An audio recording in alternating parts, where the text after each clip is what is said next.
सखी लगा दिन जवानी बटहिया कुछो करो नहीं पावेल सहिया ये सखी लगा दिन जवानी बटहिया कुछो करो नहीं पावेल सहिया नबा कुछो के लुरपिया धरे न सुर नबा कुछो के लुरपिया धरे न सुर अबर में लगई है मोरे नहिया कुछो करो नहीं पावेल सहिया ये सखी लगा दिन जवानी बटहिया कुछो करो नहीं पावेल सहिया। Mix by star digital recording studio Basant बाजार।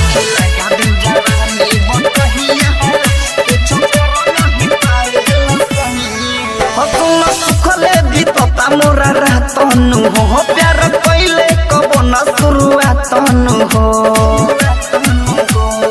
और सखी सुन सुखले बीतता मोरा रहतनु हो प्यार पहले कबो न शुरुआतनु हो दुख बुझेला न हमर मुदहिया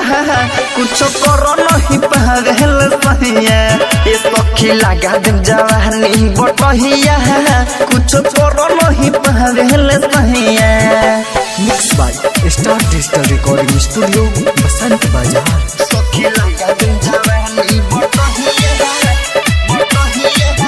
कुछ कर नहीं पावेल सहिया और सखी रोइले भूख भूख कबो मिलल न सुख विष्णु मनी सती हले जवानी में दुख क्या कही रोइले भूख भूख कबो मिलल न सुख रविरा के सती हले जवानी में दुख पिया विक्रम से हिले न पलहिया कुछ कर नहीं पावेल सहिया ए सखी लगा दिन जवानी बटहिया कुछ कर नहीं पावेल सहिया